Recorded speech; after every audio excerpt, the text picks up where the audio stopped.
Bonjour et bienvenue dans la troisième partie pour la création d'un classeur avec un niveau d'accès. Aujourd'hui, nous allons voir comment coder le bouton de la modification du compte et de la connexion. Donc, allons sans plus tarder en double-cliquant sur le bouton modifier et déclarons déjà nos variables dim ws as worksheet, dim lr as long, dim combo box cmb pour combo box user as string, ou pourquoi pas variante, mettons variante, en supposant que on peut avoir n'importe quoi à l'intérieur. Comme d'habitude, dim user as string, dim mot de passe mdp as string, dim cnf qui est la confirmation as string. On va encore notre dim, ce code est pratiquement identique à celui de la création du compte, donc c'est pour ça que vous allez pratiquement revoir as boolean les mêmes déclarations de variables. Donc nous allons dire set, on va copier, on va coller comme ça. On va définir notre variable boolean coché comme faux, égal à faux, false. On va d'abord, au préalable, pour ne pas oublier, détruire notre variable à la fin, égale à nothing. OK.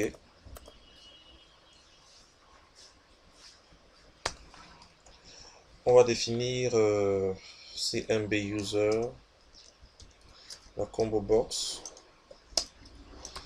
user égale à me.combo box. Définissons la dernière ligne, lr égale à worksheet.range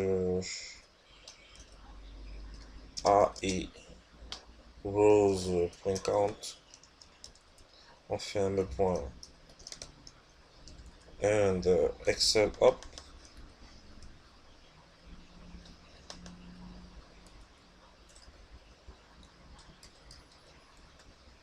Point row. OK. Première des choses, on va encore vérifier si nos text box sont vides. Donc ce que je vais faire, je vais aller copier le code là au lieu de le réécrire. La vérification si les text box sont vides, je vais faire un copier, je double-clique, je vais dans le code de modification, je fais coller. Là, on va vérifier si les text box sont vides parce qu'on n'aimerait pas enregistrer une modification ayant les text box d'utilisateur, le mot de passe de la confirmation vide. On va également s'assurer qu'au moins un utilisateur ait, au moins une feuille a été cochée. On va repartir en créer un compte. Voyons voir ici, oui, cela. On va faire un copier et venir faire un coller pour vérifier si l'utilisateur a coché au moins une case. Qu'est-ce qu'on va faire maintenant?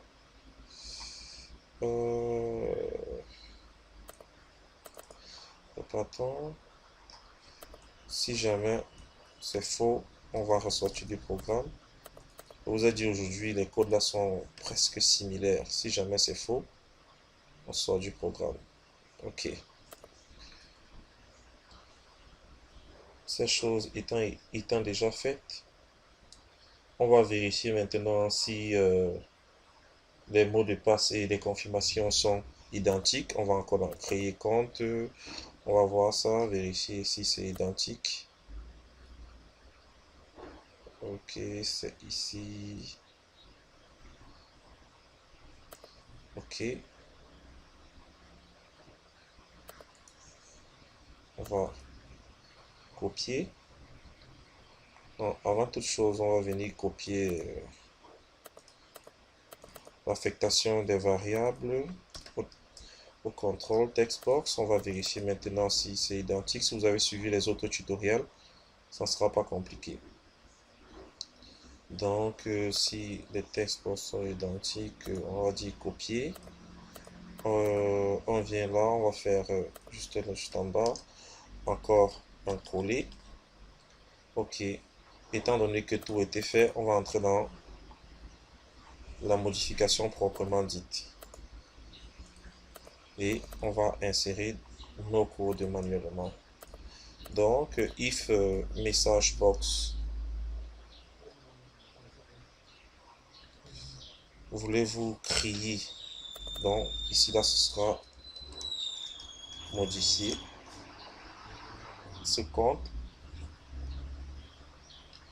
Ici, c'est modification de compte.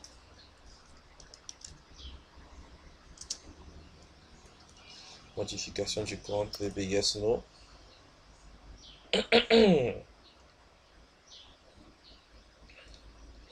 On va entrer notre code.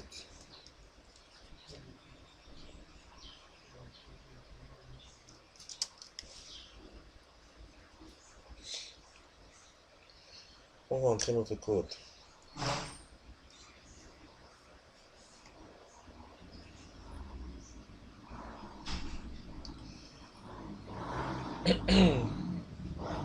Ce qu'on va faire premièrement, avant end with, ce qu'on va faire premièrement, on va faire un balayage déjà pour voir, pour retrouver à l'aide de la fonction offset tous les éléments qui sont liés à l'utilisateur. Ok.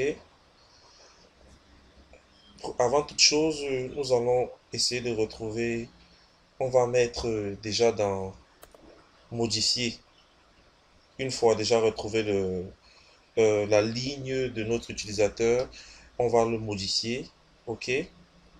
Pour le modifier, c'est simple. On va aller dans notre code, on va faire une boucle for, donc disons for i, allant de 2 à notre dernière ligne. Qu'est-ce qu'on va mettre? Faisons d'abord un next i. Si combo box user, donc la valeur qu'on a notre combo box est égale à une cellule égale à, on a dit watchdown point range entre parenthèses, entre guillemets, a et i, point value. Alors, en fait, qu'est-ce qu'on veut? Lorsqu'on va faire le balayage ici, ok, si on retrouve dans la plage de données qui part de A2 à I, à LR qui est la dernière ligne, ça peut arriver jusqu'à 1000, vous voyez? Lorsqu'on va trouver une correspondance, il faudrait qu'on retire le numéro de ligne de la correspondance. D'accord? C'est pour ça que nous avons fait le code. On dit si la valeur de la combo box est équivalente à une valeur lorsqu'on fait le balayage, alors on retient le numéro de ligne de i. C'est ça qu'on vient de faire. Si combo box user égale à un élément dans le balayage, quand il va prendre la valeur 2, la valeur 3, ainsi de suite, on va retenir cette valeur de la ligne pour pouvoir retrouver les autres éléments qui sont cochables ou non. D'accord? Donc, ce qui nous permet de retrouver le numéro de ligne. Si c'est égal, alors on va dire la nouvelle valeur de l'utilisateur qui est dans la colonne A, pardon, dans A, et la ligne retrouvée qui est la ligne I, point value, égale à la nouvelle valeur qui est user. Ok? Pareil, on va faire pareil pour le mot de passe, CTRL-C, CTRL-V. On va plutôt à la range B et I qui sera égal à MDP, mot de passe. D'accord? Maintenant, on va initialiser dans un premier temps. Aujourd'hui, on avait initialisé les checkbox. On va initialiser la ligne active, c'est-à-dire supprimer tous les X, tous les cochers et remettre les nouveaux cochers. Donc, on se rend compte que les cochers partent de C à N. Donc, on va supprimer tous ces éléments-là. OK. Donc, point range, entre parenthèses, seul numéro de ligne qui est la ligne I, numéro de colonne, c'est la colonne C qui est la troisième colonne, jusqu'à la cellule, numéro de ligne qui est I, numéro de colonne, on sait que c'est la colonne N qui correspond à la quatrième colonne. On ferme, point clear content. OK, on efface les éléments CTRL-S, on enregistre notre projet. Étant donné que les éléments sont effacés, on va maintenant affecter de nouvelles valeurs de cochage en fonction des checkbox qui seront cochés. OK, c'est ce que nous allons faire maintenant avec une boucle. On va créer une boucle for, une boucle J pour boucler tous les éléments de notre checkbox allant de 1 à 12.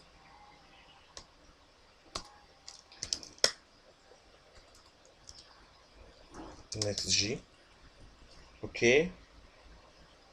On va dire si ces contrôles sont checkés, if me.control, quel type de contrôle? Checkbox.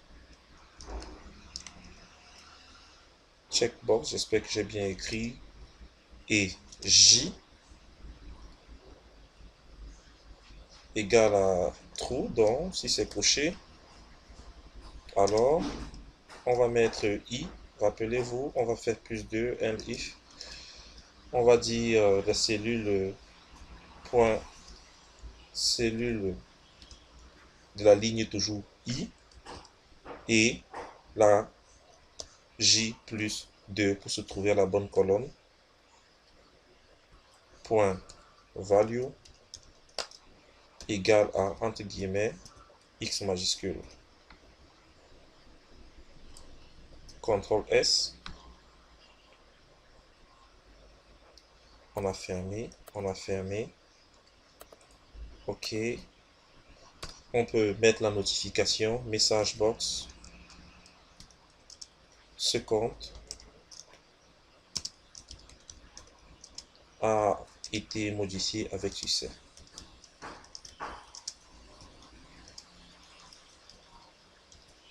D'accord. Et étant donné que on était dans la boucle, donc c'est ici qu'on va venir mettre CTRL X. On était dans la boucle I. And if, on a I, next I. On a ouvert if aujourd'hui, on n'a pas fermé avec le end if. And if, donc on va venir plutôt mettre notre message là, message box, et on va s'arranger à sortir de notre boucle avec un exit for. Donc exit for nous permet de sortir de cette boucle. Et ce if est fermé avec ce end if. Je pense que le code est bon, à moins que nous ayons fait, donc on va vérifier if, with, and with, for i, next i, if, on a le end if, OK, on a une boucle à l'intérieur, et on sort exit for de la boucle. OK, nous allons enregistrer et exécuter. On va modifier le compte Joseph. Supprimons voir BD1 et BD2 et cliquons sur modifier. OK. On se rend compte effectivement que BD1 et BD2 ont été modifiés et on a plutôt 3, 4, 5, 6. 3, 4, 5, 6. Dans notre code marche. On peut modifier les mots de passe. ABC, je mets DE. Et ici, je mets DE. Lorsqu'on clique sur modifier, vous voyez, on a ABCDE. Donc, notre code pour la modification marche avec succès. On peut tester admin. OK, disons OK1, OK1. On valide. Vous voyez, ça a changé. Donc, on enregistre tout ça. Nous allons passer au code pour la connexion proprement dite à notre classeur. Donc, on va revenir, on va fermer ces fenêtres, on va ouvrir notre deuxième formulaire et on va mettre les codes nécessaires pour la réalisation de ce formulaire. OK. On va double-cliquer sur le bouton d'authentification et commencer par la création de nos variables. La première variable sera toujours la variable worksheet as worksheet, la variable qui nous permet de vous envoyer à la dernière ligne, lr as long, dim toujours user as string, dim mdp qui est mot de passe as string, dim petit boolean maintenant qui est la vérification de la connexion. On va dire dim connecté as booleans. On va accélérer l'exécution de tout ça. Application.screen updating égale false. OK. On va définir notre variable ws qui est toujours la feuille administrateur. Set ws égale sheet administrateur. Oui, on détruit pour libérer l'espace mémoire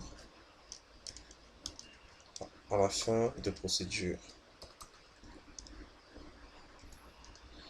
D'accord. On pourra à présent venir insérer notre code pour nous connecter au classeur. Premièrement, on va définir notre last row, notre dernière ligne lr égale à worksheet.range a et rows.count.end excel up.row.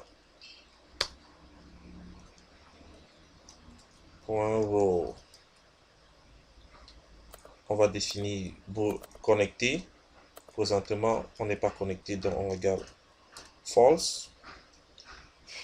On va vérifier si les textbox 1 et 2 sont effectivement remplis dans un premier temps.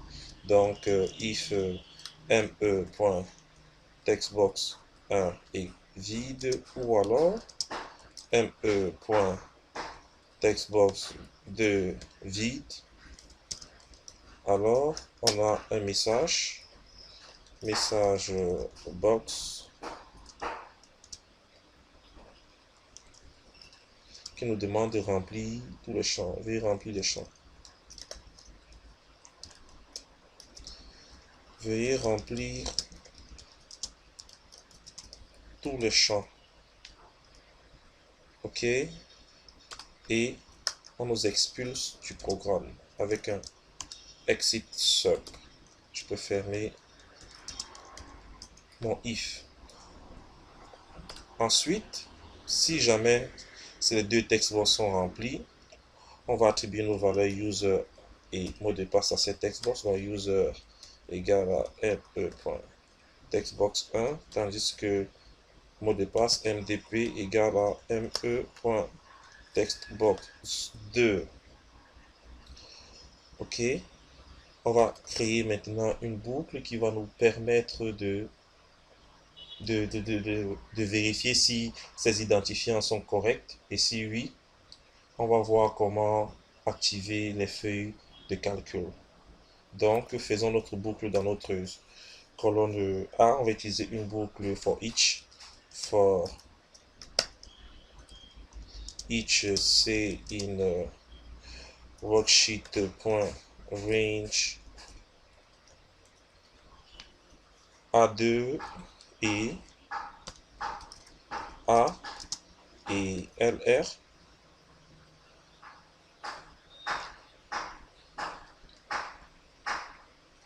On ferme notre boucle. Next C. On définit maintenant notre variable. If, on va définir une condition.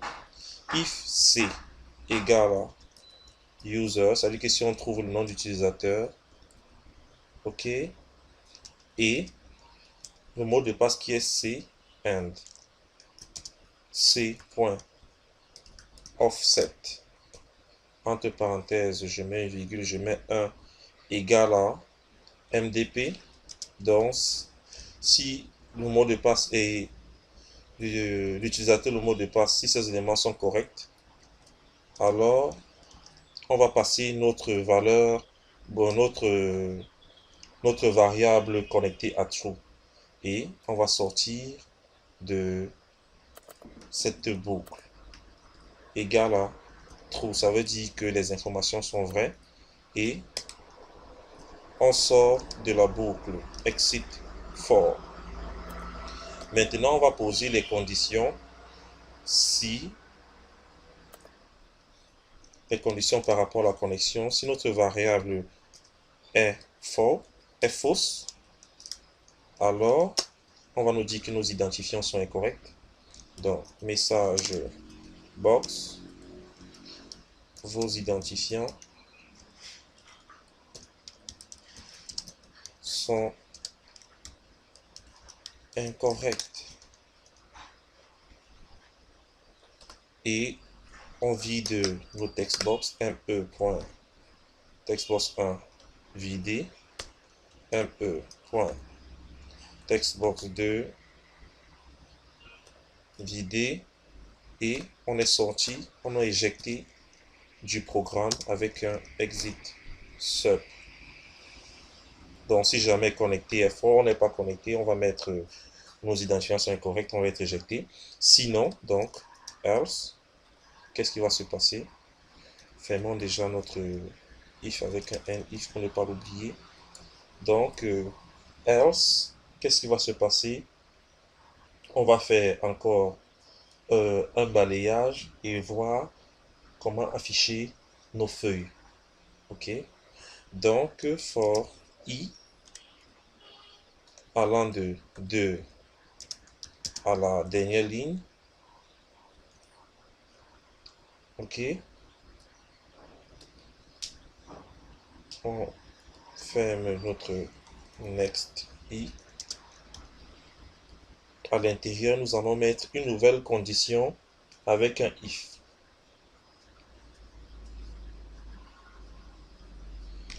If worksheet point range. Donc, dans cette boucle, on va retrouver encore nos identifiants.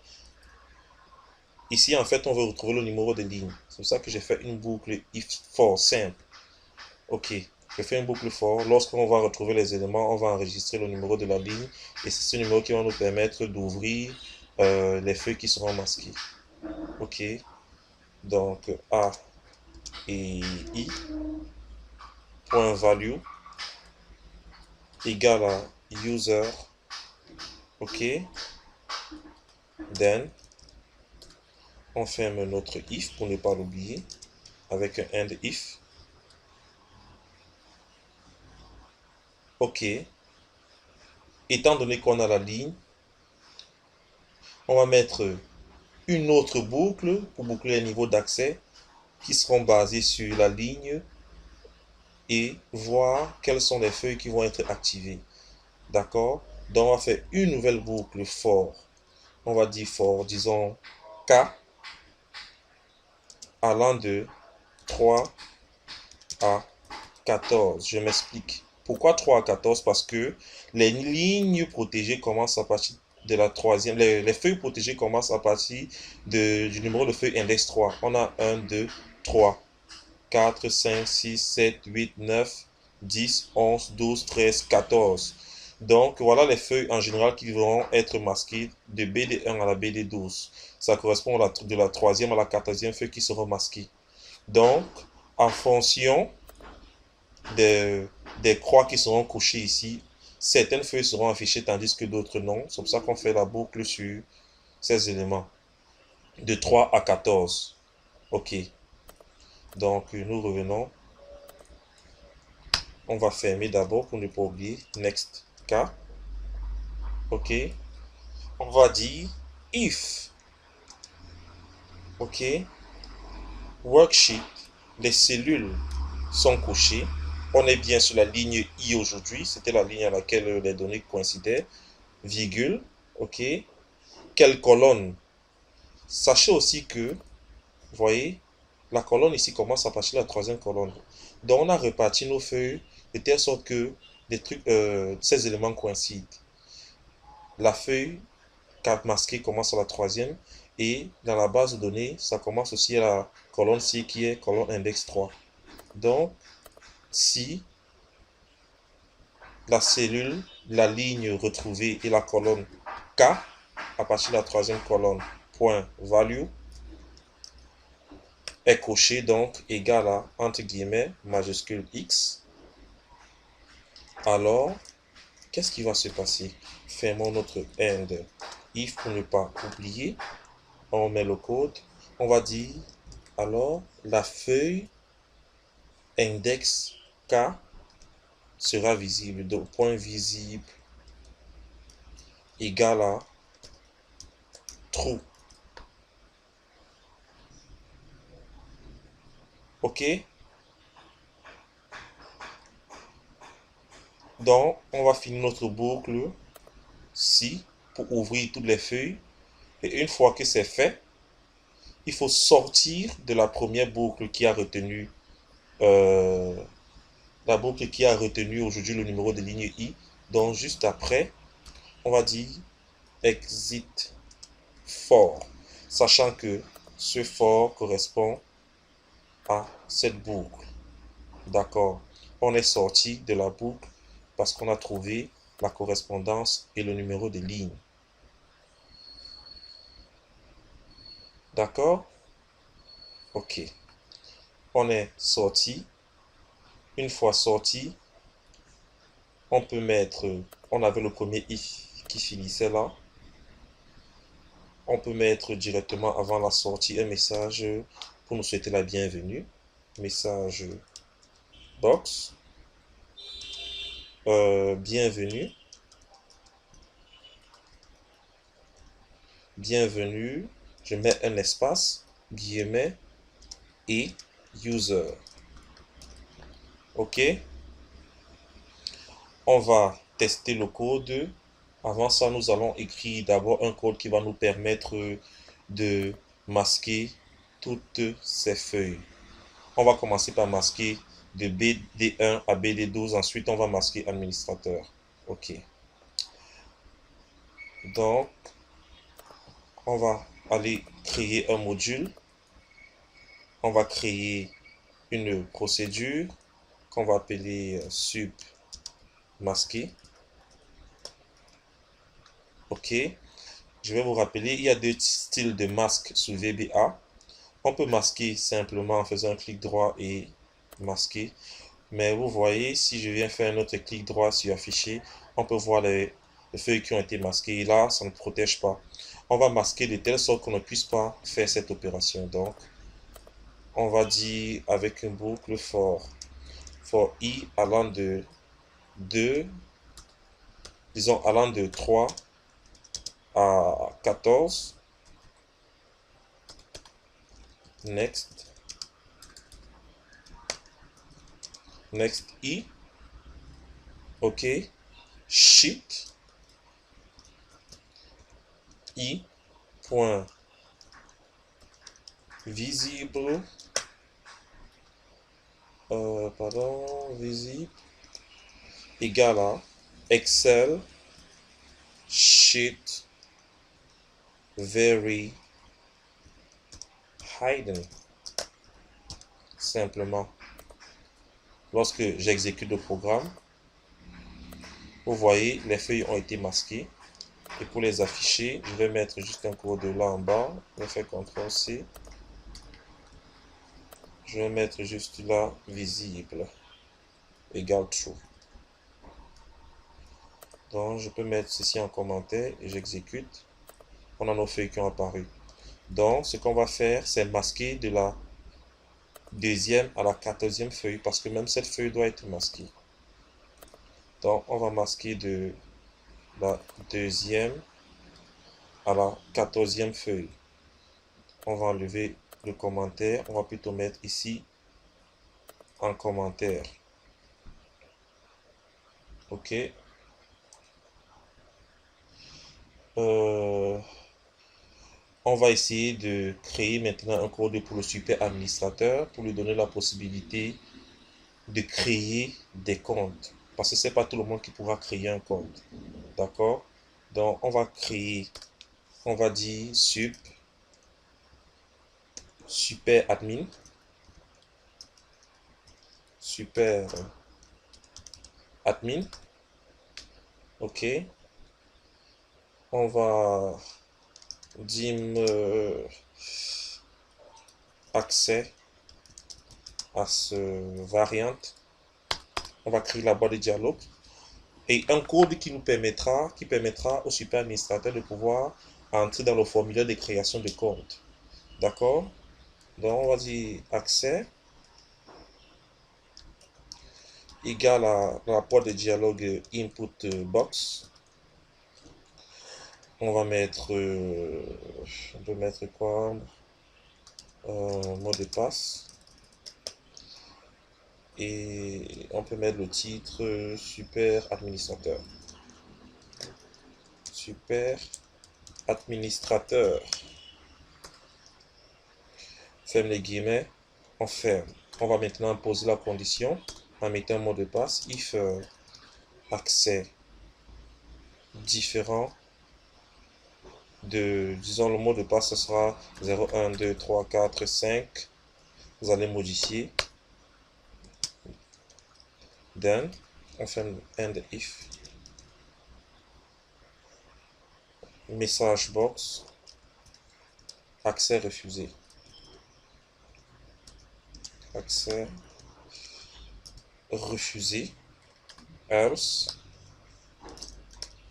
Sinon, si on a mis le bon mot de passe, on va mettre user form 1.show. OK.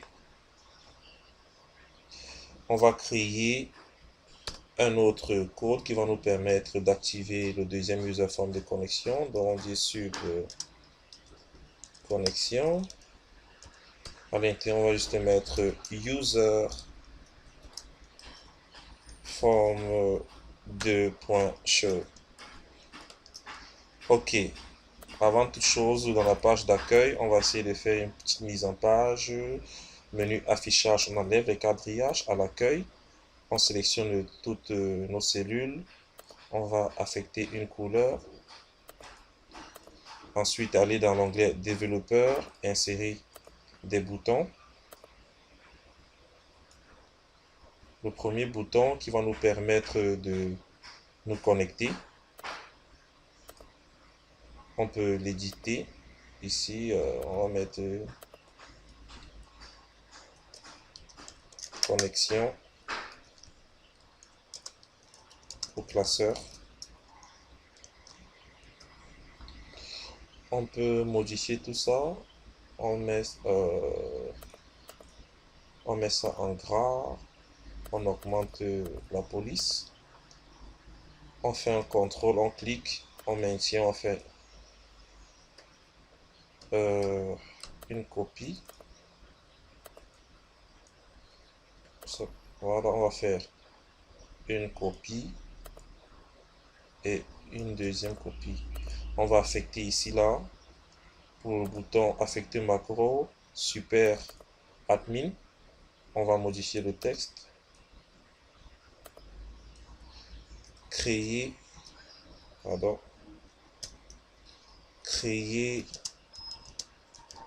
un compte. Et ici, on va affecter une macro qui sera la déconnexion. Donc, masquer. On va modifier. On va juste mettre déconnexion.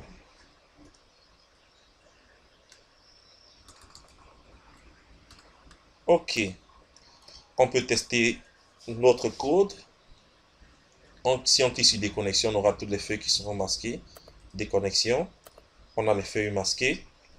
Lorsque je veux me connecter au classeur, je vais cliquer. J'ai le formulaire qui apparaît. Si je me rappelle, le mot de passe c'était...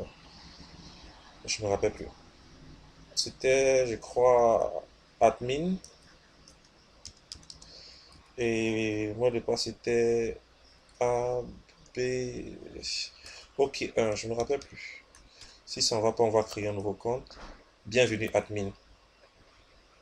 Lorsqu'on ferme, vous vous rendez compte, toutes les feuilles réservées et admin sont disponibles. Vous voyez? Et lorsque admin finit de travailler, il peut cliquer sur déconnexion et toutes les feuilles sont masquées. Pour créer un compte, il faudra le mot de passe du super administrateur. C'était 0, 1, 2, 3, 4, 5. On valide et vous avez la possibilité de créer ou d'éditer un compte.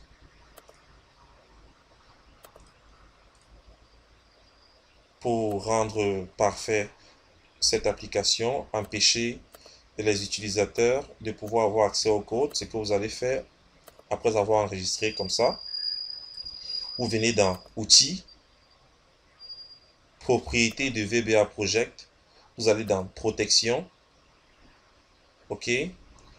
Vous protégez le projet pour l'affichage et vous mettez un mot de passe que vous allez retenir. Vous mettez un mot, vous confirmez le mot de passe. Ainsi, aucun utilisateur ne pourra rentrer, voir les codes pour pouvoir avoir accès au classeur. J'espère que ce tutoriel va vous être super utile. À ce sujet, si vous avez des soucis, n'hésitez pas. Écrivez-moi, envoyez-moi des SMS, des messages, des WhatsApp, peu importe. Vous avez dans la description mon numéro de téléphone. Donc, je vous souhaite bonne lecture et à la prochaine pour un nouveau tutoriel sur Visual Basic for Application Excel. C'était Joseph Felogo.